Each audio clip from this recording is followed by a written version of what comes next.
Ustedes están en la obligación de hacer comprender al pueblo de América Latina que entre nosotros no deben existir fronteras, porque la patria de la raza indohispana comienza desde las riberas del río Bravo y termina en el confín sur de la Tierra del Fuego.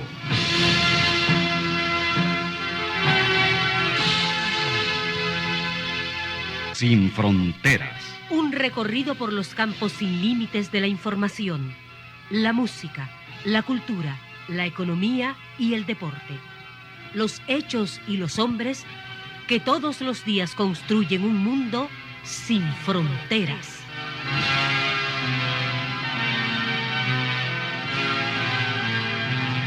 Muy buenos días, bienvenidos y bienvenidas a Sin Fronteras. Hoy es 26 de julio de 2019. Con Carlos José Hurtado Ordóñez y Luis Enrique Guerrero le damos la bienvenida a las 6 de la mañana con 29 minutos. Sin Fronteras, la revista, con William Griggs Vivado, en la primerísima 91.7 y 105.3 FM. Hoy día es Santana, de manera que empezamos saludando a dos Anas a las que admiro profundamente. La compañera Ana Isabel Morales, nuestra querida Lucía, y la comandante Ana Julia Guido, fiscal general de la República. Ambas extraordinarias compañeras, ejemplares, combatientes de todos los tiempos. Felicidades a ambas por el día de su santo. Ay, de paso Joaquín, ¿no? Usted se va a poner bravo que se lo diga. Joaquín Alfonso, allá en Zaragoza, porque hoy es día de San Joaquín también. Hoy son fiestas en Nindirí, en Chinandega y en Nandaime, que yo recuerde que tienen como patrona a Santana. Quiero enviar un afectuoso saludo al doctor Aldo Díaz Lacayo. Está convaleciente, esperando una intervención quirúrgica. Esperamos que pronto tenga las condiciones óptimas para que esa intervención sea realizada con pleno éxito. Le deseamos una pronta recuperación al doctor Aldo Díaz, que tiene tanto que enseñarnos y del cual tenemos tanto que aprender. También un saludo a Marcos Arévalo, que sigue convaleciendo y ojalá que pueda superar esta prueba difícil, como hizo cuando fue jefe de las TPU, de lo cual hablamos el miércoles pasado, de las tropas Pablo Úbeda. También fue jefe de las TPU Pablito Cegueda, que después fue jefe de escoltas del comandante Daniel. Pablito murió, si mal no recuerdo, en el 2008. Si mal no recuerdo, murió en el 2008. Pablo Cegueda. Tres de los jefes de la Enrique Schmidt: Pablo Cegueda, Marcos Arévalo y por supuesto Enrique Schmidt. Bueno, varias pinceladas. La primera, saludos al pueblo de Cuba, en especial al Partido Comunista Cubano, porque hoy es el 26 de julio, aniversario del ataque al cuartel Moncada, el 26 de julio de 1954. Desde el punto de vista militar, fue una derrota. Ahí cae Fran País, por ejemplo, pero se convirtió en el despertar del pueblo cubano y después vino el desembarco del Granma años después, etcétera. Por el movimiento 26 de julio, germen de la Revolución Cubana. Felicidades a todos los compañeros. Renunció el gobernador de Puerto Rico después de movilizaciones masivas del pueblo puertorriqueño. Pero hay un pero fundamental. O sea, en Puerto Rico no va a cambiar nada porque han quitado al gobernador. Nada, no va a cambiar nada. Porque sigue siendo una colonia de Estados Unidos. No son ciudadanos plenos de Estados Unidos y tampoco son independientes. O sea, solo pueden votar para gobernador, no votan para presidente, por ejemplo. Son una nación ocupada. Eso fue a raíz de la guerra contra España, ya a finales del siglo XIX, principios del XX, la misma guerra que convirtió a Cuba en colonia, pero en Cuba hubo una revolución. Ahí la única opción que tiene el pueblo puertorriqueño para poder tener en sus manos las riendas de su destino es la independencia y la revolución, por supuesto. Pero bueno, eso está lejos, porque hay mucha dependencia económica y emocional con tanto puertorriqueño que vive en Estados Unidos. Puerto Rico, que fue devastada por los 2 huracanes, que murieron más de 3,000 personas y lo niegan, que quedó sin energía eléctrica gran parte del país durante 6 meses, que mucha gente murió porque no podía acceder a atención médica, porque no había energía eléctrica, que la abandonó a toda esa gente, la abandonó el gobierno de Estados Unidos, minimizó la tragedia. Y sin embargo, todavía el pueblo puertorriqueño no logra despertar y emprender la revolución. Cambiaron al gobernador, eso no cambia nada de la situación. Van a poner a otro igualito que él. Pero bueno, es un avance por lo menos porque es resultado de la movilización popular.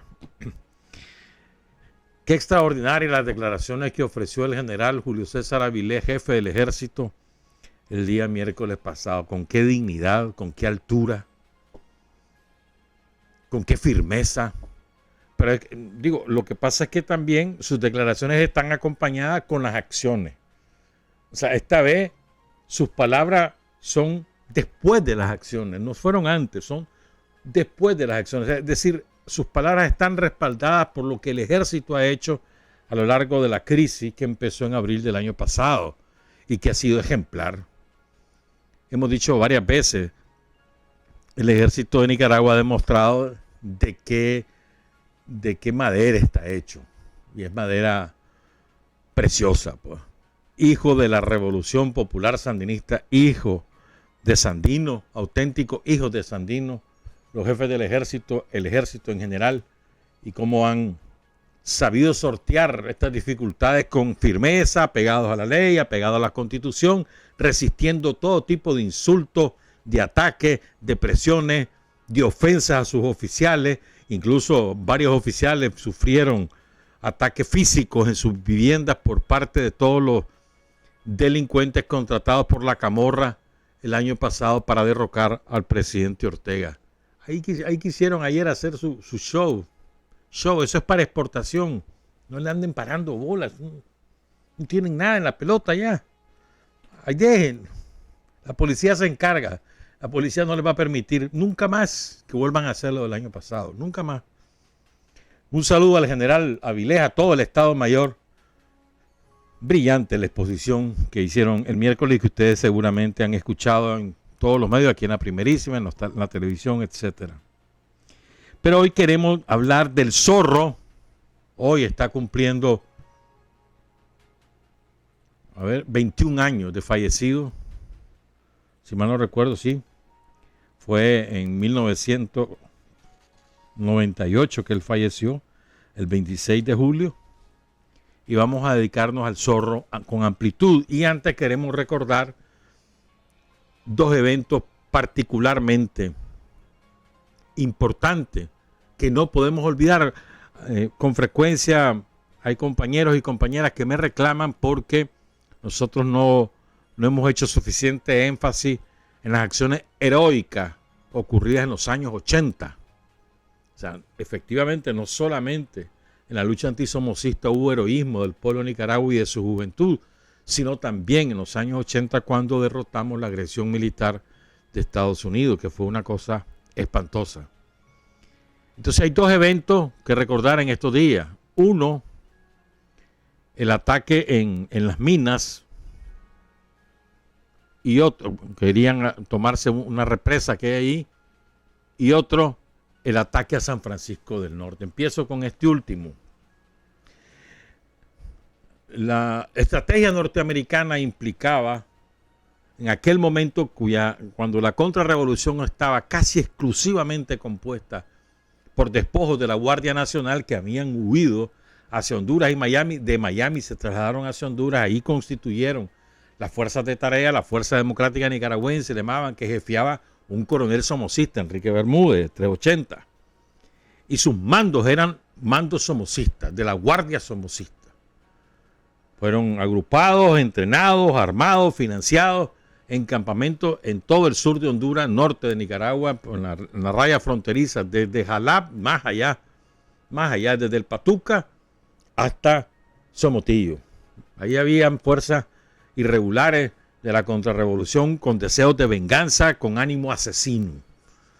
Y la estrategia, a partir de finales del 81, principios del 82, era lo que se llama establecer una cabeza de playa en Nicaragua, donde controlaran una porción apreciable de territorio y desde donde pudieran hacérselo fuerte, proclamar un gobierno somocista, reclamar reconocimiento internacional, etcétera. Nunca lo pudieron lograr gracias al heroísmo de los voluntarios que se incorporaron a la reserva y que dieron la lucha entre 81, 82, 83, hasta que en el 84, en el 83 creo, se decreta el servicio militar. Pero hasta ese momento era una incorporación voluntaria de la juventud nicaragüense a los batallones de reserva.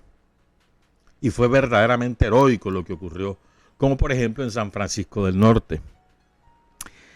El 25 de julio de 1982, un grupo de guardias somocistas, un capitán iba al frente de ellos, un capitán somocista, ¿para qué recordar su nombre? De alrededor de 100 individuos penetran, queda más o menos a 10 kilómetros, 12 kilómetros San Francisco, el pueblo del borde fronterizo, más o menos. Entonces penetran al pueblo con el propósito de ocupar el pueblo, aniquilar a su población y hacerse fuerte. Era un pueblo poco habitado, mucho menos habitado que ahora debe tener unos 12.000, 13.000 habitantes. El casco urbano en la época eran unos 4.000.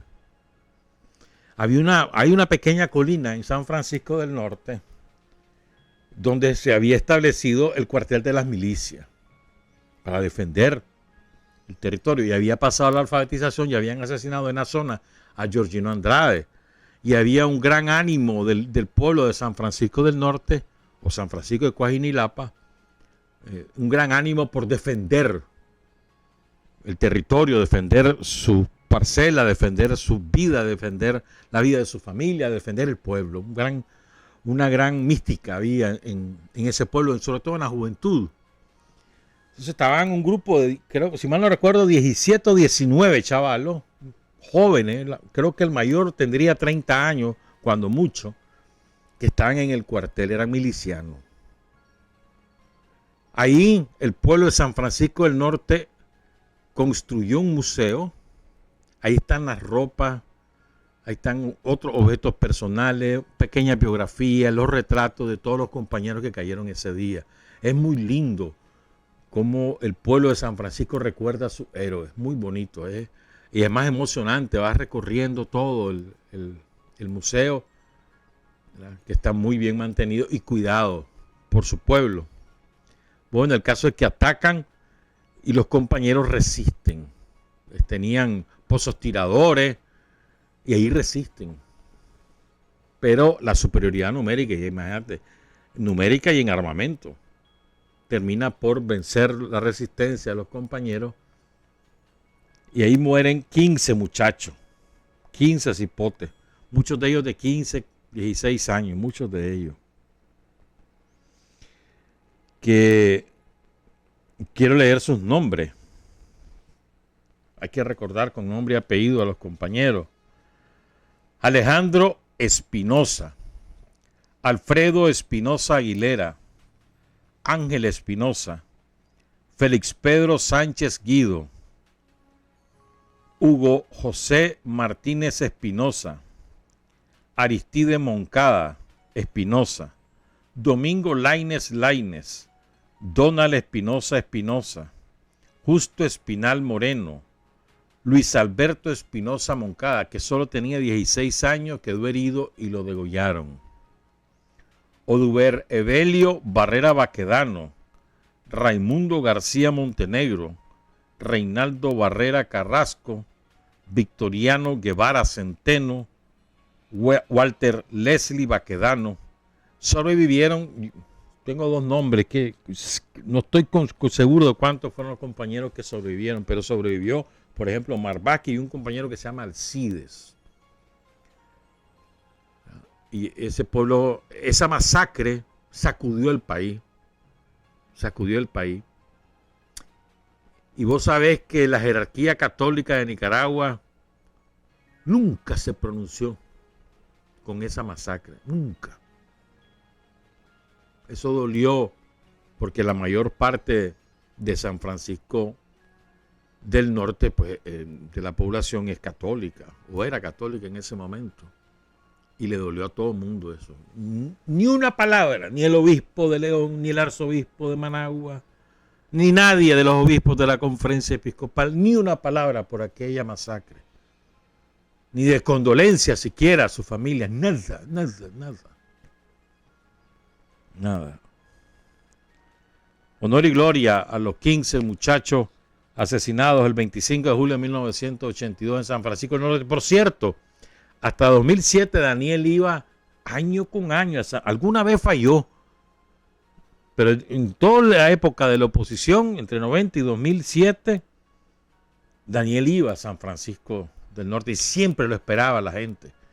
Me acuerdo que a mí me contaban, he ido varias veces a San Francisco y me contaban los compañeros que una de las cosas que les fijo que le preparaban al presidente Ortega era los frijoles camagua y cuajada fresca con tortilla recién hecha, porque era bueno, y crema, porque era su plato favorito, pues.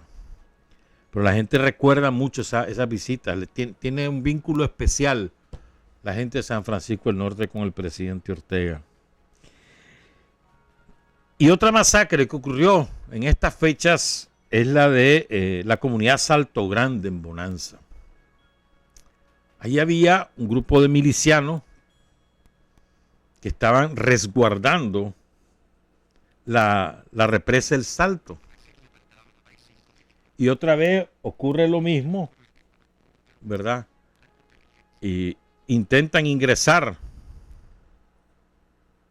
las fuerzas contrarrevolucionarias somocistas, ingresan efectivamente y empieza un ataque masivo por sorpresa con una superioridad numérica y en arma enorme, de manera que ahí prácticamente aniquilan a la fuerza miliciana que se encontraba resguardando la presa.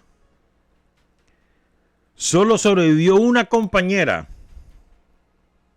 heroína, que fue el símbolo de la revolución durante mucho tiempo. Ustedes han visto la foto de la compañera campesina de la misma zona, que era miliciana con su niño en brazos, ¿se acuerdan? Bueno, esa era una de las fotos símbolos. Y la otra era la de Brenda Rocha. La sonrisa de Nicaragua, así la bautizó. Creo que fue él, no estoy seguro. No sé, estoy seguro si fue Tomás o Julio Cortázar, no recuerdo bien. Uno de los dos bautizó la sonrisa de Nicaragua a Brenda Rocha. Ya voy a leer un fragmento de lo que escribió Julio, uno de los más destacados escritores, novelistas latinoamericanos, muy comprometido con la revolución sandinista. En ese ataque, oigan lo que ocurrió. Bueno, además, primero quiero nombrar a los compañeros caídos: Cristina Rugama, Aarón Toledo, René Aristides Cruz, Ramón Mendiola, Lázaro Ochoa y José Zenón. Brenda es herida, le destrozan el brazo derecho. A ver, sí, el derecho creo que fue. Ella no lo sabe, ella está herida, tiene también una herida en la pierna, lo sabe por el calor que siente tanto en el brazo como en la pierna, pero no ha logrado constatarlo.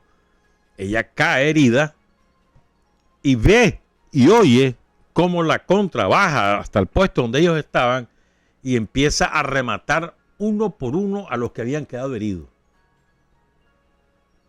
Así, simulando que está muerta, deja de respirar para engañar a los contras, ¿verdad? Dice Brenda, ella declara, días después, cuando la traen a Managua, el diario Barricada, la entrevista, Y ella cuenta que uno de sus compañeros le dice segundos o minutos antes que ocurriera que la hirieran, le dice, movete de ahí que te van a matar. No mira que sos blanco fácil. Entonces ella se mueve. Por eso salva la vida. En lo que vuelvo a ver, después que se mueve, dice Brenda, le desbarataron la frente. Todos los sesos estaban regados. No se escuchó quejido porque había muerto de inmediato. Entonces, después de eso, ella se hace la muerta. Llegan los contras, empiezan a patear a los heridos. Y uno de ellos, con una bayoneta en la mano, le agarraba la cabeza y los degollaba. Uno por uno de los que quedaron heridos. Ella vio todo eso. O sea, disimulando que está muerta sin respirar, pero con los ojos entreabiertos. Esperó un rato, los contras hablaban, a alguien le sopló que estaba llegando el ejército, que mejor se fueran, y por eso se salva Brenda. Porque seguramente iban sobre ella a rematarla, y cuando oyen que va el ejército, que ya está llegando, salen en guinda. Se hicieron los héroes con milicianos. Me quedé como muerta. Me quité las municiones que me estaban lastimando y puse a un lado el fusil. Cuando volví a ver, todo era sangre. Los contras se habían llevado las armas y las municiones. Y mi fusil ya no tenía para continuar en la defensa. Cuando se fueron, dice Brenda, me quise mover y no podía. Medio me senté y vi la gran fila de contras. Parece que llevaban varios heridos. Había rastros de sangre y como que después encontraron un muerto de ellos. Haber perdido mi brazo no es ningún problema. Yo siento que puedo vivir sin mi brazo, pero me duele lo que le pasó a mis compañeros. Eso me duele. Tenía 15 años Brenda Rocha. Ya había alfabetizado. Tenía 13 años cuando se fue a la Cruzada Nacional de Alfabetización y 15 cuando vivió ese horror, esa pesadilla. Julio Cortázar escribió un relato, se publicó en varias agencias de noticias y después él lo incluyó en un libro que se editó en 1984 que se llamó Nicaragua tan violentamente dulce. En ese libro aparece el relato y ahí he extraído este pasaje. Hace 2 noches estuve en una de las salas de mujeres del Hospital Dávila Bolaños de Managua para visitar a una jovencita de 15 años, estudiante del 2º año de secundaria. La reconocí enseguida entre las muchas enfermas porque su foto se está publicando diariamente en los periódicos nicaragüenses y su cara no es de las que puedan olvidarse o confundirse. Todo el mundo habla de su sonrisa que estaba como siempre en sus labios cuando me acerqué a su cama. Todo el mundo habla de Brenda Rocha con una mezcla de amor y de admiración, pero a la par de esos sentimientos se perciben el horror y sobre todo la cólera frente a las razones por las cuales esta niña está en una cama del hospital. Desde hace unos días a Brenda le falta el brazo derecho, amputado a 5 centímetros del hombro. Lo que cuenta es aceptar lo sucedido como parte del trabajo revolucionario y verlo como prueba de una imbatible determinación. Creo que por eso su sonrisa, de la que todos hablan, se ha grabado en las memorias y en los corazones con tanta fuerza. De pronto sé con toda claridad por qué Brenda es hoy un símbolo entrañable para los nicas. Ella es como Nicaragua. Ella es Nicaragua. Sus 15 años son la juventud de los 3 años de la revolución. Su coraje y su serenidad son los que día a día veo en quienes esperan a pie firme a los enemigos de fuera y de dentro. El muñón de su brazo es la cuota de sangre que ha pagado y sigue pagando este pueblo enamorado de la luz y de la libertad y de la alegría. Sí, la sonrisa de Brenda es también la sonrisa de Nicaragua, que se reconoce en ella y la hace suya. Julio Cortázar. Brenda fue llevada a Cuba, después, si mal no recuerdo, a Alemania Democrática o a la Unión Soviética, no recuerdo bien. Le pusieron una prótesis, la anduvo un gran tiempo, después no me acuerdo qué fue lo que ocurrió. Terminó la revolución, ella estudió Derecho, se graduó de abogada, si mal no recuerdo es magistrada en este momento de apelaciones, si no mal no recuerdo. Es una mujer ejemplar, tiene un hijo ya como de 25 años, ya debe ser abuela. Pero Brenda fue, en aquel momento, fue el orgullo de todos nosotros y al mismo tiempo uno decía, estos ya saben qué cosas no van a pasar. Con aquella famosa consigna que viene de la Guerra Civil Española, de la pasionaria, luchamos para vencer, no pasarán. Era quizás la deberíamos de resucitar, ¿no? Luchamos para vencer, no pasarán. Son las 6 de la mañana con 58 minutos. Un saludo a Brenda Rocha, que sigue siendo un ejemplo y cuyo valor, cuyo sacrificio honramos cada día con nuestro trabajo y con nuestra voluntad por consolidar y ampliar los espacios de la revolución. Vamos a hacer una pausa, pues. Son las 6:58 y cuando regresemos, El Zorro. Hay hombres que luchan un día y son buenos. Hay hombres que luchan un año y son mejores. Pero hay hombres que luchan toda la vida. Esos son los imprescindibles. Son las 7 de la mañana con 1 minuto.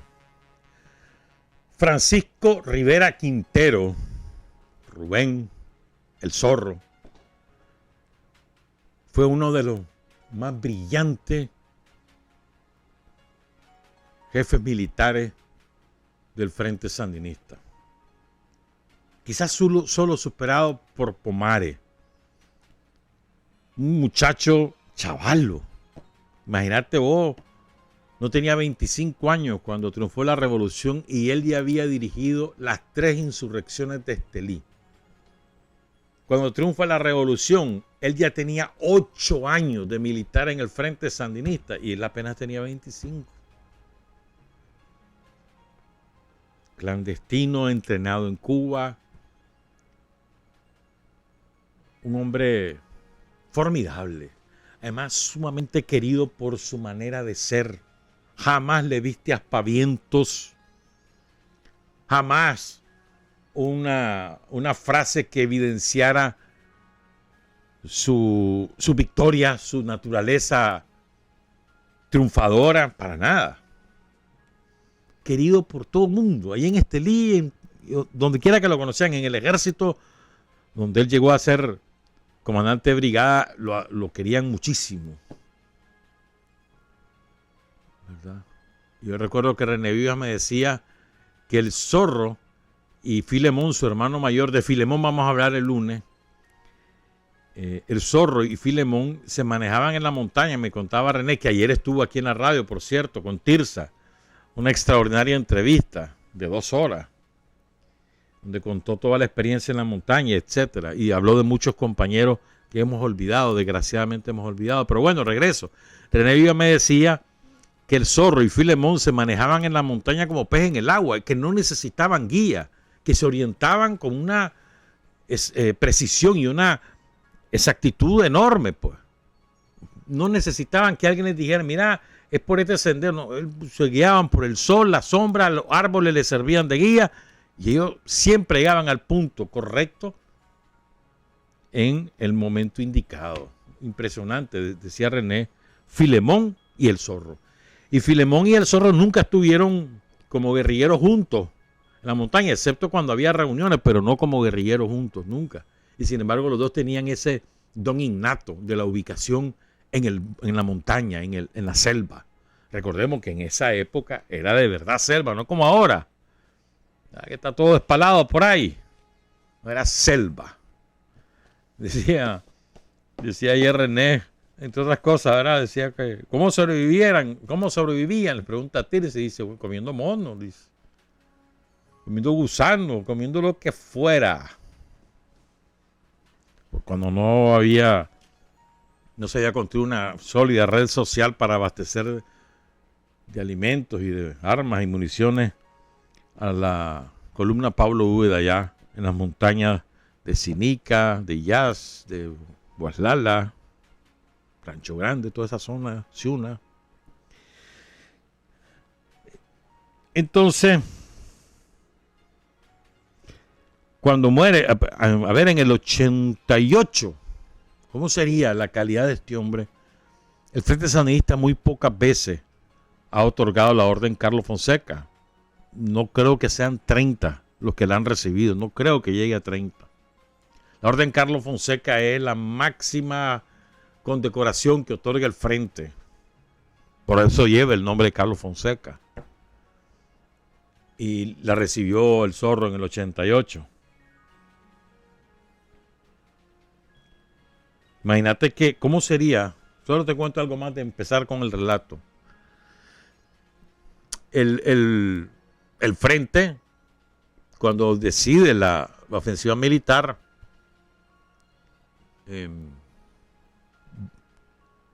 para septiembre, para la insurrección final, él estaba en la tendencia tercerista. Cuando deciden emprender la insurrección de septiembre, lo mandan días antes a Estelí. Él había nacido en Estelí, conocía a Estelí como la palma de su mano, tanto la ciudad como toda la zona circunvencina. Y entonces, ¿sabes con qué lo mandaron? Con el valor del pasaje, 5 Córdoba. Con 5 pesos lo mandaron. Y así el Zorro organizó la insurrección de septiembre. Se fueron con él un montón de cipotes que se incorporaron a la insurrección, se retiraron a la zona de San Nicolás sobre todo. Vuelve a llegar el Zorro en abril, Semana Santa del 79. Salen con muchos más chavalos para en julio controlar la ciudad, derrotar a la Guardia y llegar al triunfo de la revolución. Así era el Zorro. Él era zapatero, carpintero, ebanista, talabartero, obrero agrícola de las plantaciones tabacaleras, hasta de mecánico se metió. Cuando era cipote, todo eso, cuando era cipote. Él conversó con Sergio Ramírez en 1988 durante como 18 horas y de ahí salió un libro que se llama La marca del zorro, que es una maravilla. Es él hablando, ¿verdad? Es una maravilla. Los invito a leer ese libro, La marca del zorro. Lindo. Del principio a fin. Yo quiero leer un pasaje, el pasaje inicial de ese libro. ¿Saben por qué? Para que notemos, para que aprendamos, no sé cómo decirlo, para que profundicemos en cuáles son las motivaciones para que alguien en aquella circunstancia se hiciera un revolucionario, que son motivaciones íntimas de la familia y de la sociedad en la cual se crió. Es verdaderamente extraordinario y estoy convencido que muchos de ustedes van a sentirse identificados con lo que les voy a leer, y los que ya lo han leído seguramente así ocurrió. Empiezo pues con el relato del Zorro. Francisco Rivera, Rubén. Fui alumbrado en la ciudad de Estelí, en un barrio de pobres de la parte oeste que se llama El Zapote, un día 4 de octubre de 1954, que según la tradición católica es el día de San Francisco de Asís, cuando casi siempre cae un aguacero con truenos y relámpagos, lo que la gente llama el cordonazo de San Francisco. Seguramente mi madre me puso así porque lo traía el santoral del almanaque Bristol, donde también vienen marcados los días de guardar y los movimientos de la luna, y es la costumbre campesina que a uno lo bautizan con el nombre del santo que le toca. Por eso es que en el campo hay cantidad de Timoteos, Sinforosos, Telésforos, y tantos son nombres extraños, es cuestión de suerte. En la ronda del barrio hay una quebrada donde bulle un río de aguas bermejas, que después de serpentear por muchos parajes, va a desembocar al río Coco en territorio de Nueva Segovia, y de este río, que se llama Estelí, toma su nombre la ciudad. Según el doctor Alejandro Dávila Bolaños, que sabía mucho de cosas antiguas, Estelí quiere decir en lengua de los indios río de sangre o río de aguas rojas, coloradas. Como no recuerdo que hubiera por ahí zapotales, me imagino que el nombre de barrio del Zapote tendrá que ver más bien con los sapos que cantaban en lo hondo de la quebrada toda la noche. Mi madre, Virginia Quintero Alanís, era de Mancotal, un valle en el departamento de Jinotega, y venía de una familia indígena. Digo indígena por las características que ella tenía, de pelo negro y abundante hasta la cintura, morena y bajita, de facciones finas como una miniatura.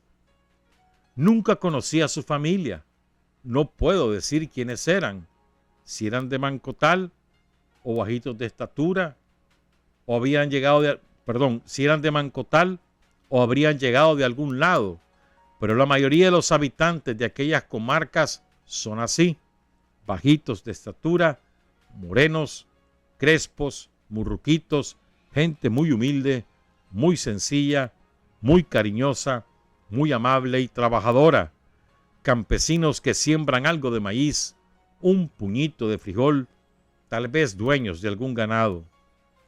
Y desconozco las raíces de mi madre porque esa es la desgracia de los pobres. Nacen, les da la edad adulta, mueren y a veces no saben ni cómo se llaman, de dónde vienen, ni para dónde van. No sé si estaré en lo cierto, pero me parece que cuando empezaron a construir la represa de Mancotal, le quitaron a los familiares de mi mamá la tierra que tenían para inundarla y los relegaron más lejos. Fue hasta el año de 1966 cuando mi mamá se agravó de tanto lavar y planchar y pidió que la lleváramos a Matagalpa donde su hermana, porque quería morir allí. Entonces fue que conocí a mi abuela. Mi papá hizo un viaje a Mancotal a buscar a mi abuela para traerla a Matagalpa y la vi por primera vez. Mi abuela sí era blanca, de ojos arcos, y si mi mamá habría salido morena, sería acaso por la parte de mi abuelo, no lo sé. Muy educada, muy humilde, muy sencilla, muy religiosa. Mi mamá creía en Dios y en los santos, en el diablo y en todas esas cosas de purgatorio y castigos eternos, y los domingos y días de fiesta iba sin falta a la iglesia a oír misa. Religiosa en el más puro sentido de la palabra, no como otros que rezan en el templo, se persignan, se golpean el pecho a la hora de la elevación y otro montón de chochadas, y al regreso a su casa se olvidan y joden al prójimo a su gusto. A sus hijos nos mandaba a la iglesia, cuando no nos llevaba a ella, a misa o a aprender el catecismo, pero sin presionarnos. Mis hermanas mujeres eran las que entraban a la iglesia, y yo me quedaba en el atrio o en el parque jugando. La verdad es que la misa, los sermones y las prédicas me aburrían. Mi madre no era bocatera, nunca discutía con la gente, ni siquiera con mi papá, que a veces buscaba cómo ultrajarla cuando llegaba bebido. Le repugnaban las pendencias y nos castigaba a nosotros cuando nos peleábamos con alguien o nos expresábamos mal de palabra. No sabía leer ni escribir, nunca supo, y su oficio de toda la vida hasta que murió fue lavar y planchar ropa ajena de la gente pudiente de Estelí, manteles de la cafetería Estelí, sábanas de algunas pensiones y hoteles, porque desde que se abrió la carretera panamericana había hoteles en Estelí. A las 7 de la mañana estaba metida en el río, lavando entre las piedras con el agua hasta la cintura, y allí se pasaba restregando las piezas de ropa en las lajas hasta las 5 o 6 de la tarde. A mí me llevaba al río, yo era el cumiche y el más pegado a ella. Me ponía un camisón de niña y dentro del agua los dos me entregaban las piezas pequeñas, blúmeres y brasieres para que los lavara. Por eso es que los compañeros siempre me hacían chiles, que yo desde chiquito había aprendido a tocar esas piezas íntimas de mujer. Volvíamos a la casa ya cayendo la oscurana y después que hacía la comida se dedicaba a planchar, dándole la 1, las 2 de la madrugada en ese quehacer. Calentaba las planchas de hierro en el fogón hasta que los carbones quedaban rojos dentro de la plancha, pringaba la ropa, la almidonaba, volteaba las piezas al revés y al derecho, repasándolas con la plancha, y ya listas las iba poniendo aparte, con cuidado de que no se ensuciaran. Yo me tendía en una banca, al lado de la mesa donde ella estaba planchando, que era la misma mesa en que comíamos, y mientras la veía trabajar, me iba quedando dormido. Y cuando terminaba, se acercaba a despertarme para que nos fuéramos a acostar en la misma cama, porque no se despegaba nunca de mí. Lavar y planchar.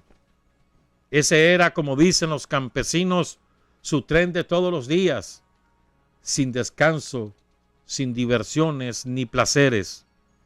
Y si algún gozo tenía mi madre, era el ver que sus hijos anduviéramos limpios, que camináramos bien surciditos, que hiciéramos las tareas de la escuela, que no perdiéramos clase por vagancia, que no nos metiéramos en malas juntas, que no deambuláramos como muchachos que iban por el camino del vicio. Mi papá, que vive siempre en Estelí, por lo menos hasta septiembre de 1988, se llamaba Marcos Rivera. Fuerte todavía hoy a pesar de sus años, rosado de piel y de ojos claros, como mucha gente del norte, muy parecido a mí en lo físico. Su primer oficio fue mozo de carretas, trabajando con las carretas de bueyes de un hombre llamado Octavio Mendoza.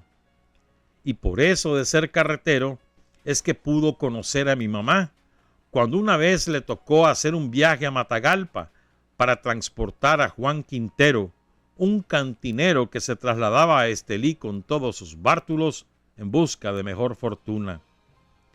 Con él venía su esposa, doña Ángela Godoy, y traía también a su hermana menor, la que iba a ser mi madre, porque aunque muy jovencita todavía, ella le ayudaba en su negocio de cantina como cocinera. El trayecto duraba varios días, entre Matagalpa y Estelí. Ella le ayudaba en su negocio de cantina, el trayecto duraba varios días, pues había que desenyugar los bueyes para aguarlos y los pasajeros aprovechaban las estaciones para sestear a la sombra de los árboles y en la vega de los ríos. En esas paradas empezó mi papá con sus requiebros. Ella le correspondió y así se enamoraron.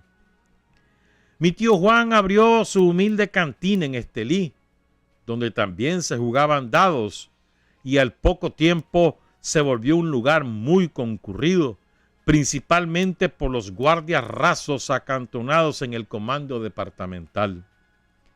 Mi papá le hacía todos los días la visita de novio en la cocina, mientras ella se afanaba en sus quehaceres, hasta ya palabreados y protegidos por el favor de doña Ángela, se juntaron y se fueron a vivir aparte. El siguiente oficio que aprendió mi papá fue el de labrador. Esa gente que desbroza a golpe de hacha los troncos de madera que se ocupan para fabricar las estructuras de las casas, vigas, horcones, soleras. Y de ahí pasó a fajarse en la agricultura, como peón, y en la carpintería, entrando de aprendiz en el taller del maestro don Chico Picado, jefe de una familia de carpinteros. De don Chico para abajo, colaboradores todos más tarde del Frente Sandinista. En su casa, donde también funcionaba la carpintería y que en 1962 empezó a ser casa de seguridad del Frente Sandinista, mi hermano Filemón guardaba escondido un mimeógrafo en el que imprimía ahí mismo hojas volantes de propaganda para la lucha armada. Carpintería de construcción, no tanto la ebanistería, aunque también le entró a mi papá el asunto de muebles y aprendió a fabricar trompos, porque don Chico tenía un torno donde se hacían los trompos bailarines más famosos de Estelí. A ese mismo taller ingresé yo como aprendiz, llegado el tiempo. Nosotros fuimos 4 hermanos. Filemón, el primero, 10 años mayor que yo.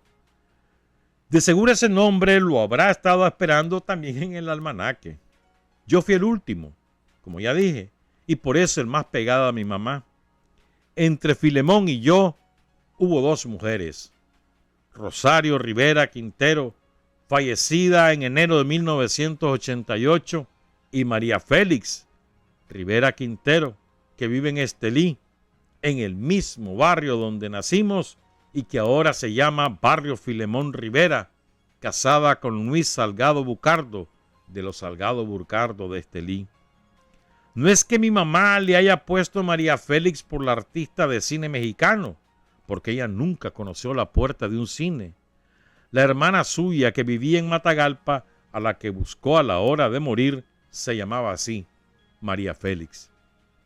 Desgraciadamente, mi papá bebía mucho desde joven y ese asunto del guaro lo perjudicó, porque en cosas de familia era desobligado con todos nosotros y con sus demás hijos, porque como era propenso a las mujeres y a las alegrías, desde antes de juntarse con mi mamá, ya tenía otros hijos. Toda la familia de mi papá era de Estelí. Mi abuela, Estebana Rivera Obregón, de origen campesino, murió a la edad de 90 años. Por parte de su madre, fue el hijo único varón, hijo natural, como dicen, y por ese lado tuvo una hermana, mi tía Concepción Rivera, muy querida para mí. Mi abuelo se llamaba Luciano Benavides, y de él solo vi alguna vez una fotografía vieja donde luce uno de esos bigotes grandes, de guías entorchadas, muy parecido a Rubén Darío. Era peón agrícola y después se fue a trabajar de minero a Ciuna para el tiempo en que empezó la explotación del oro en el Atlántico y cuando los campesinos emigraban en multitudes a los minerales de los yanquis creyendo agarrar algo de aquella riqueza, aunque lo único que agarraban era la silicosis. Murió ya muy anciano en Condega por allá del año 1973 y dejó desperdigados muchos hijos, unos en Estelí y otros en Matagalpa. Alicia Flores Benavides se llamaba una de esas tías mías de Matagalpa. Si mi mamá nunca fue al cine y nunca conoció a las artistas, mi papá era todo lo contrario. Vivía metido en el cine Montenegro, uno de los 2 que existían en Estelí, y hasta de balde entraba yo porque se había hecho íntimo amigo del dueño, un viejito llamado don Hilario Montenegro. El otro cine, más elegante, donde iba la gente acomodada, era el cine Estelí, mientras al cine Montenegro, el de los grandes cañonazos, asistía la pobretería a ver las películas mexicanas. Recuerdo que cuando iba a empezar la función y don Hilario calculaba que ya no iba a vender más boletos, se salía a la puerta y nos llamaba a los chavalos que estábamos afuera en espera de su señal para que entráramos sin pagar, amonestándonos antes para que no hiciéramos ninguna bulla ni escándalo. Mi padre siempre estaba en el cine, divirtiéndose con las películas, cuando no andaba en los burdeles, en las cantinas, en los billares, engavillado con otros amigos parranderos, rifándose en pendencias y en pleitos constantes con la guardia, porque fue opositor a la dictadura toda su vida. En el Partido Liberal Independiente me parece que anduvo metido en los primeros tiempos. Insultaba a los guardias ya borracho, gritaba muertes a Somoza, vivas a Sandino y acababa siempre en la Bartolina culateado, ya sea porque lo llegaban a buscar a la casa con gran despliegue de soldados para llevárselo preso o porque lo capturaban en las cantinas o en la calle. A mí me tocaba siempre irlo a traer a esos lugares, si es que la guardia no lo había levantado ya, él pegando gritos de desafío y yo tratando de llevármelo. Ya puestos en la calle, después de muchos trabajos para que aceptara venirse conmigo, se iba deteniendo frente a las casas de los somocistas reconocidos y de los Orejas, y de pura malicia, haciéndose el que no sabía, me preguntaba: «Mira, chico, ¿quién vive aquí?». Yo buscaba cómo despistarlo, dándole un nombre falso, y él reaccionaba recho: «No seas cochón, jodido, el que vive aquí es un esbirro. ¡Muera, Somoza, hijueputa!», gritaba mi padre. Ya dije que antes de juntarse con mi mamá, por lo disipado que era, vivía con otras mujeres, entre las que recuerdo a Juliana Espinosa, que le tuvo 2 hijas, María Irene y Dominga Espinosa Rivera. Y ya en tiempos de mi mamá, mantenía siempre a otras en el pueblo, sin ocultarla.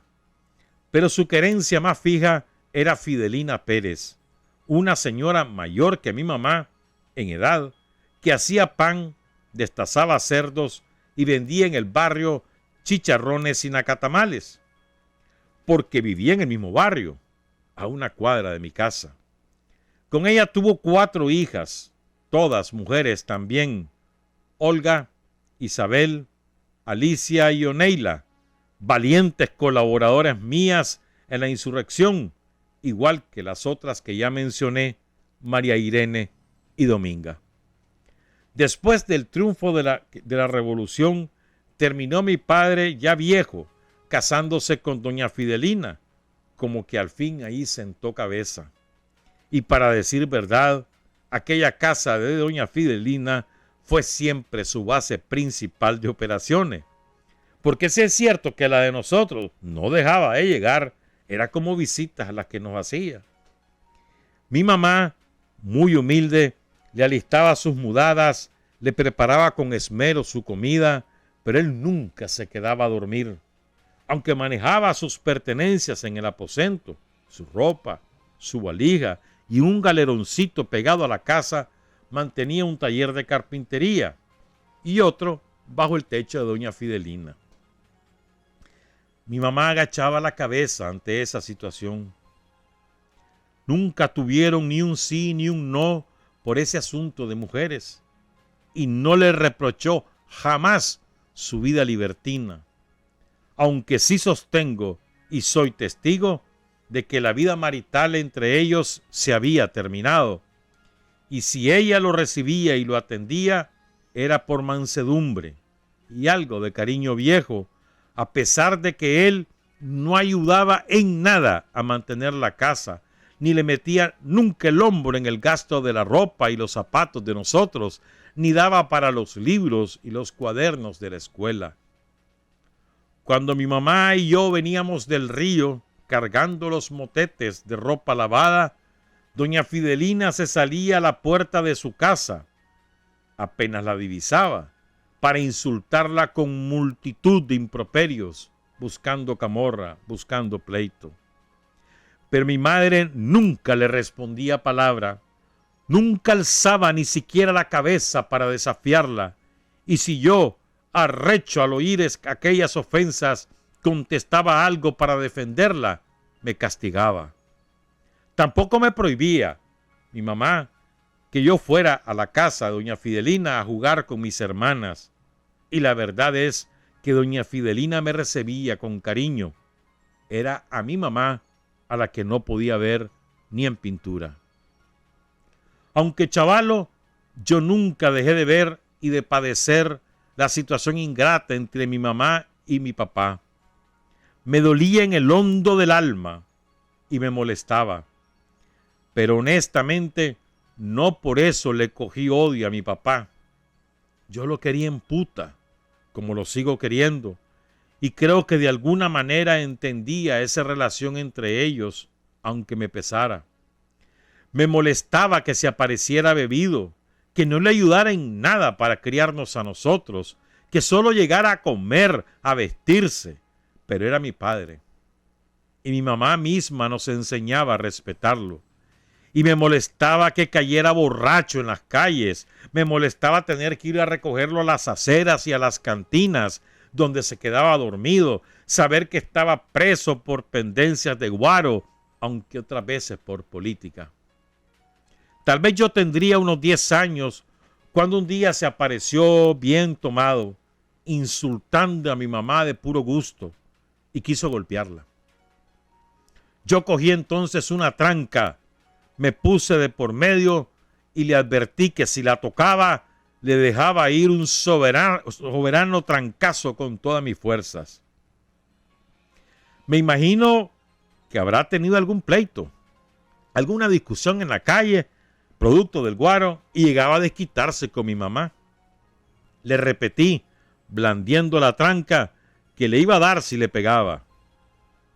Al verme decidido, lo que hizo fue ponerse a reír, dio la vuelta y se fue a la calle.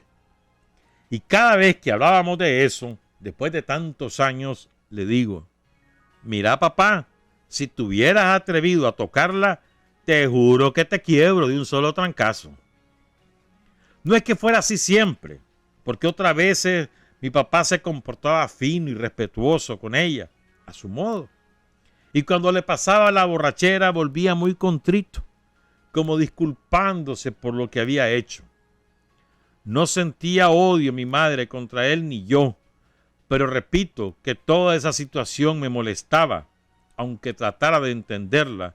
Eso de que los dos se habían puesto de acuerdo para vivir de esa manera, aparte mi mamá y aparte él con su otra familia, la principal, mientras nosotros quedábamos en su vida como segundones.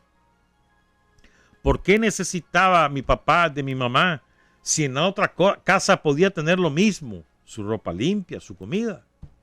Eso no puedo saberlo, pero llegaba siempre y mi mamá dejaba lo que estuviera haciendo para correr a atenderlo. Ya dije, era una llamita de cariño que de por ahí se mantenía ardiendo sin apagarse. Y aunque no sostenía la casa, él era la ley cuando llegaba. Mi mamá le respetaba su autoridad y ante cualquier cosa muy mala que hiciéramos, cualquier rebeldía de nosotros que ella no pudiera controlar, lo esperaba para ponerle las quejas y él era quien nos castigaba. Nos arrodillaba y nos daba 2 cuerazos con la faja de cuero crudo que usaba y prohibido llorar, prohibido pujar, porque si no, más duro el cinchonazo. Una vez que yo me le corrí porque iba a fajearme, como no pudo alcanzarme a la carrera, agarró una soga y desde lejos me lazó del pescuezo.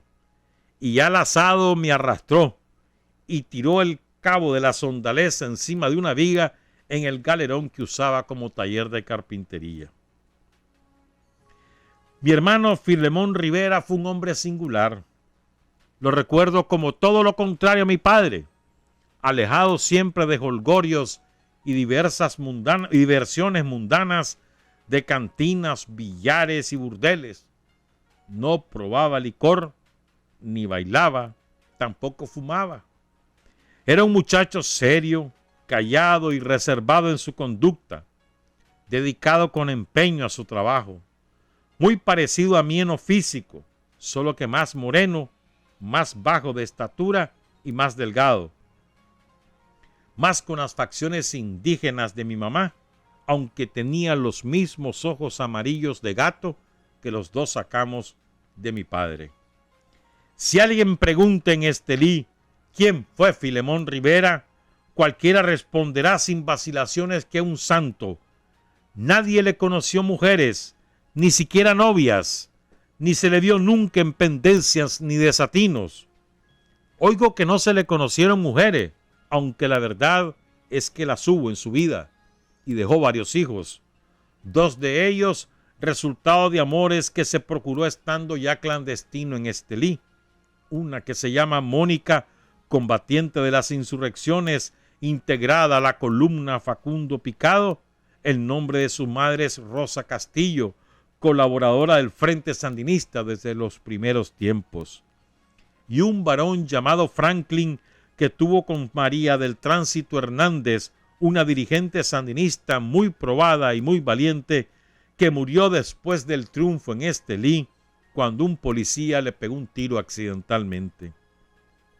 Franklin vive en mi casa conmigo, y hay otro en El Viejo, también de sus tiempos clandestinos, que se llama Daniel. Yo por lo menos sé de esos 3 hijos. Quizás era así de correcta en su conducta para no repetir el ejemplo de mi papá, pero yo creo que sobre todo como una reacción frente al cuadro de pobreza sin esperanza que se vivía en Estelí, porque la miseria lleva a la falta de oficio, que trae a su vez la vagancia, el vicio, la bebedera, los delitos de sangre, los pleitos constantes entre las mujeres por cualquier minucia, las pendencias de vecinos, las inquinas familiares. En el fondo, ser distinto era una expresión política muy personal de él, una forma de oponerse a todo lo que no le gustaba, una muestra de rebeldía frente a aquel ambiente, predicando con el ejemplo. Por su esfuerzo, por su sacrificio, mis hermanas y yo tuvimos la oportunidad de ir a la escuela, porque él era quien sufragaba los gastos, siempre ayudándole a mi mamá. De lo que ganaba semanalmente se dejaba 2, 5 pesos y el resto se lo entregaba religiosamente a mi mamá. Y era exigente conmigo para que no abandonara los estudios, para que no me dedicara a las disipaciones. Entre esos chavalos que jugaban conmigo en la calle, que me acompañaban a robar frutas, a cazar animales, a pescar en los ríos, recuerdo a Jonathan González. Venía del Sauce, pero se crió en mi barrio. Era un muchacho díscolo, de esos que se vuelven insoportables para la gente adulta. El primero en apuntarse a todo lo que fuera idear jodederas contra los vecinos. Pendencias callejeras, aventuras temerarias y desafíos de valor y de fuerza entre nosotros. Cuando entró a las filas clandestinas del Frente Sandinista, se fue enderezando y dejó atrás todas esas inconstancias hasta volverse un hombre impecable. Cayó en Nandaime en 1973 con Juan José Quesada, Ricardo Morales y Óscar Turcios. Se me viene un recuerdo de cuando yo tenía 9 años de edad. Subido en una banca, me veo gritando con todos mis pulmones: ¡Viva la clase obrera! ¡Viva el 1 de mayo! En un mitin que se celebraba en el patio de la casa de Filemón Moncada, uno de los viejos colaboradores sandinistas de Estelí. Vos que sos pequeño, ponete atrás entre la gente y grita las consignas que me había dicho mi hermano cuando iba a empezar el mitin. Después se metió la guardia, que estaba apostada antes de la calle, hostigando a los que entraban, y aquella celebración del 1 de mayo de 1963 terminó en trifulca como otras veces, con presos y culateados. Desde niño me puse detrás de los pasos de Filemón, ayudándole en lo que podía en sus actividades, llevar razones y papelitos, citar a las reuniones del sindicato de zapateros, organizar las fiestas de beneficio, acompañarlo a los mitines.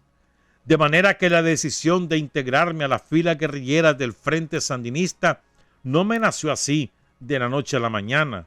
Fue madurando en mí durante todos los años que tuve delante el ejemplo de mi hermano, porque yo estaba consciente de que si él se había rebelado contra algo, era contra la represión y la injusticia, y yo quería seguirlo en ese camino. La represión y la injusticia que no me las llegaban a contar, yo las vivía y las padecía. Y otro recuerdo que tengo de los 12 años, en 1966, ya Filemón clandestino, la guardia rodeó una noche toda la manzana de mi casa porque creían que estaba allí Filemón. Y era cierto que había llegado, pero con ayuda de los vecinos se logró escapar del cerco. Golpearon con las culatas de los rifles la puerta. Querían botarla a patadas.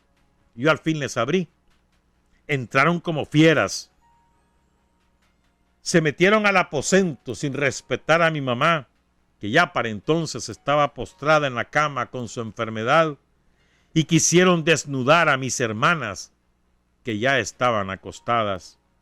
Entonces yo me abalancé sobre ellos, le agarré a uno la mano, lo empujé fuera del cuarto, y el que los mandaba dijo: bueno, ¿y a este chigüín cabrón qué le pasa? ¿Qué te pasa, cipote hijueputá? Y yo me le encaré furioso, que a mis hermanas no tenía por qué tocarlas, no tenían por qué meterse al cuarto donde estaba mi mamá enferma. Desistieron con mis hermanas, pero el jefe de la patrulla empezó a interrogar a mi mamá, de mal modo, amenazándola, sin respetar que estaba enferma.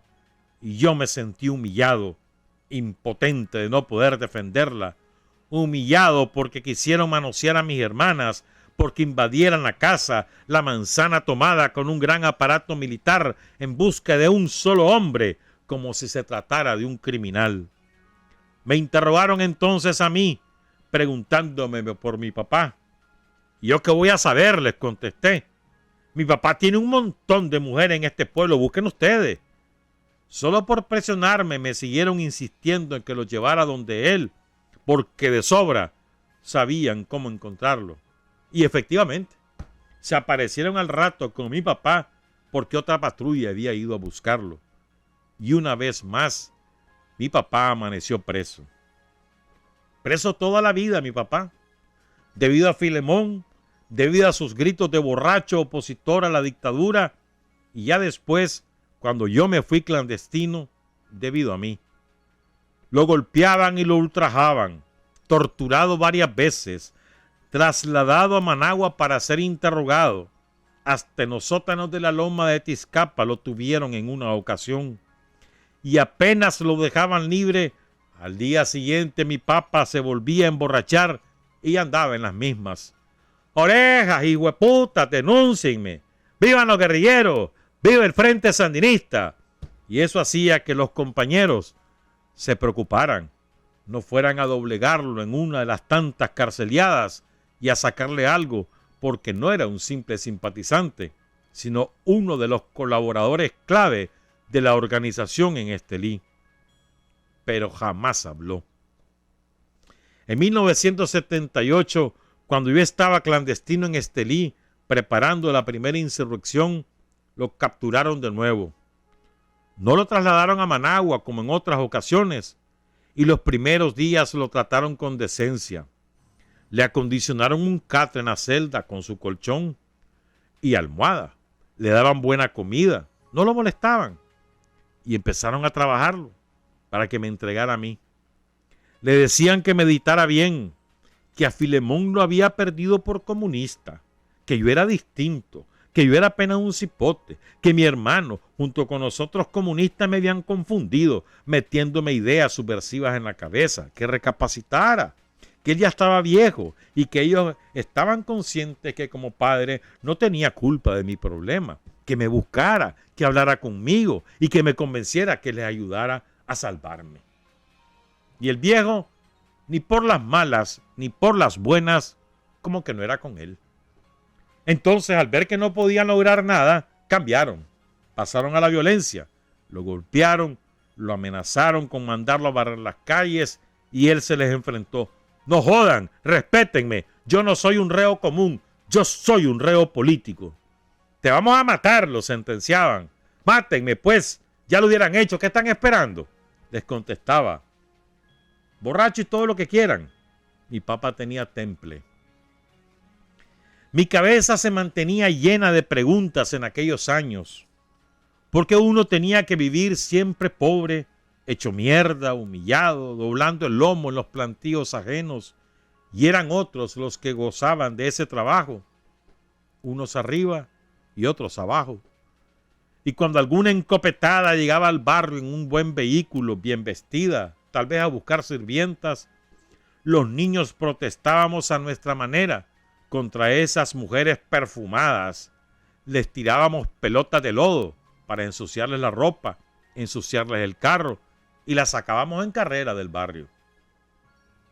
Y ya empezaba a preguntarme si de verdad Dios existía, y en todo caso, ¿para qué puta existía si no se atrevía a cambiar nada el muy pendejo y dejaba tranquilamente que unos pocos jodieran a los demás? Los curas en el catecismo y los abuelos les explicaban a uno que hay pobre y que hay rico porque así es la voluntad de Dios allá en los cielos, que el mundo es como es y cada cual desde que nace trae marcado su destino. Y si unos iban a la misa derrotados de ropa, mal vestidos, descalzos, zurcidos, remendados, y otros bien almidonados, con anillos de brillantes en los dedos, con cadenas de oro en el pescuezo, la religión nada podía hacer. No importaba que después a esos mismos patrones que se golpeaban el pecho en la iglesia, barrigones de tan bien comidos, a esos mismos patrones que hasta les costaba arrodillarse de tan barrigones, uno se los encontrara en las haciendas esquilmando a los peones, o muy orondos en los caminos, montados en sus camionetas nuevas, echando lodo con las llantas, sin dignarse siquiera a pitar para que uno se apartara.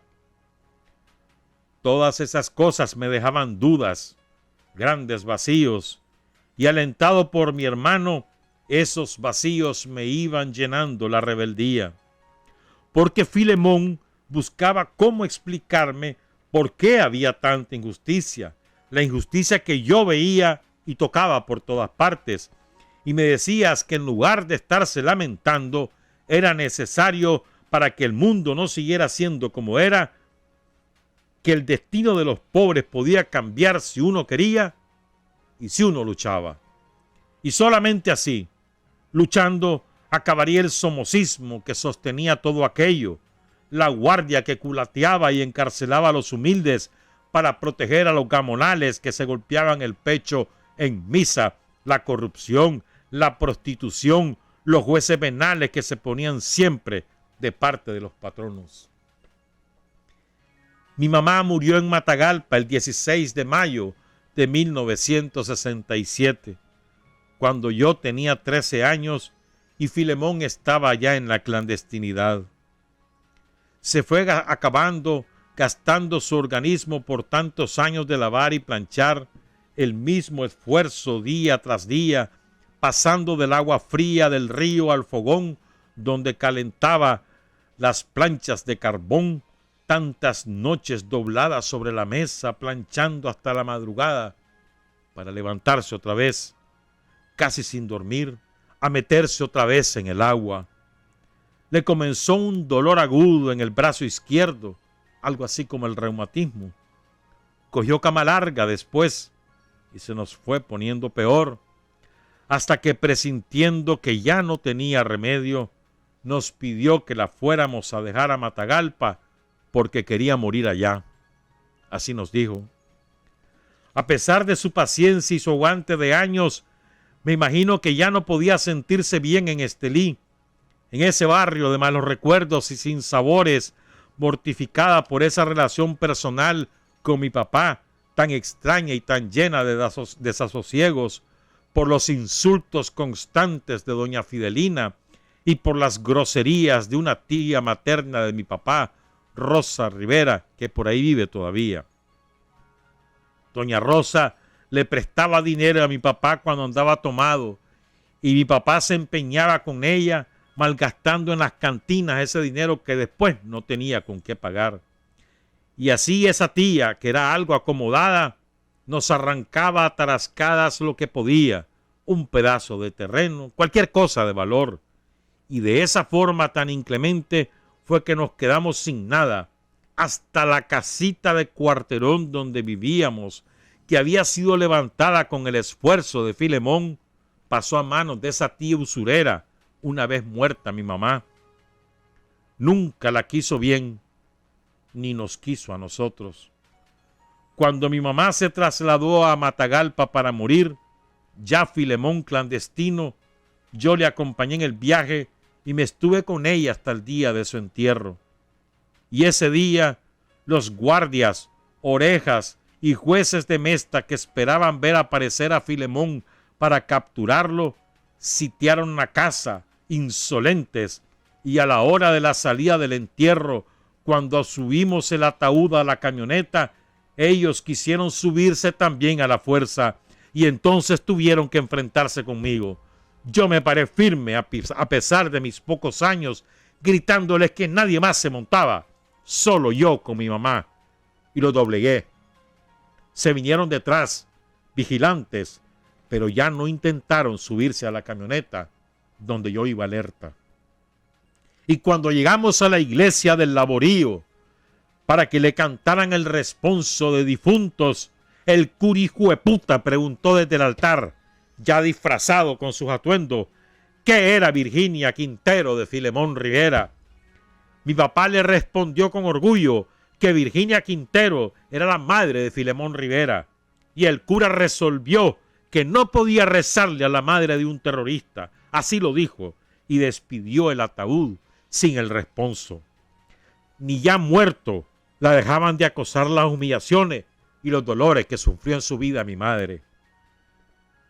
En 1967, después de enterrar a mi mamá, al volver a Estelí, me quedé ya viviendo con mi tía Concepción Rivera, y a partir de entonces abandoné los estudios de primaria.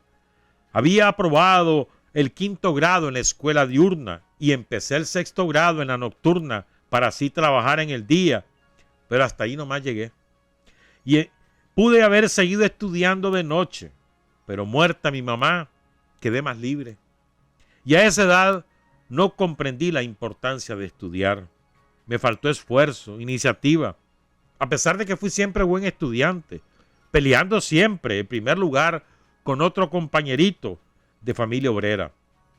Varias veces recibí premios, libros y otras cosas que me daban como estímulo. Mi tía Concepción Rivera era una señora sola, no tenía esposo, no tenía hijos, y en medio de su pobreza acogió a mis hermanas que ya estaban viviendo en su casa cuando yo volví de Matagalpa, y a mí como los hijos que nunca tuvo. Fue en todos los sentidos una madre para nosotros, la madre que ya no teníamos. La conducta de mi papá siguió siendo la misma. Llegaba a visitarnos, pero no dejaba ni un real para los gastos de nosotros. Y mi pobre tía araba el cielo y la tierra para procurarnos el bocado y para vestir a mis hermanas que ya iban haciéndose mujeres, comprarles sus zapatos, alistarlas para la escuela. Se ayudaba con lo poco que yo podía aportarle de mi trabajo, pero ¿cuánto pudo haber sido lo que alcanzaba a ganar un niño de 13 años? Con ella permanecieron mis hermanas hasta que se casaron, y de su casa yo salí a la clandestinidad.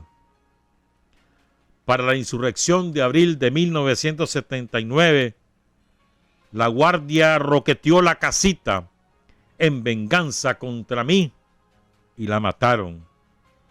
Tenía unos 75 años de edad la viejita cuando me la asesinaron.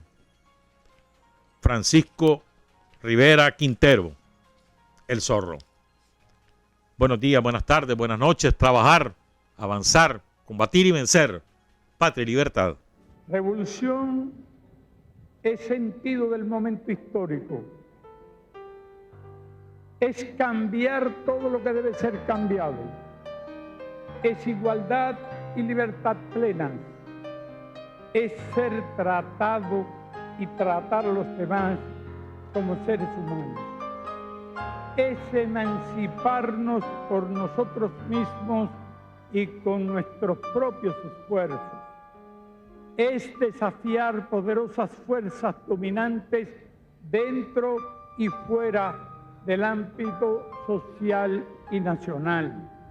Es defender valores en los que se cree al precio de cualquier sacrificio. Es modestia, desinterés, altruismo, solidaridad y heroísmo. Es no mentir jamás ni violar principios éticos. Es convicción profunda de que no existe fuerza en el mundo capaz de aplastar la fuerza de la verdad y las ideas. Revolución es unidad, es independencia, es luchar por nuestro sueño de justicia para Cuba y para el mundo, que es la base de nuestro patriotismo, nuestro socialismo y nuestro internacionalismo.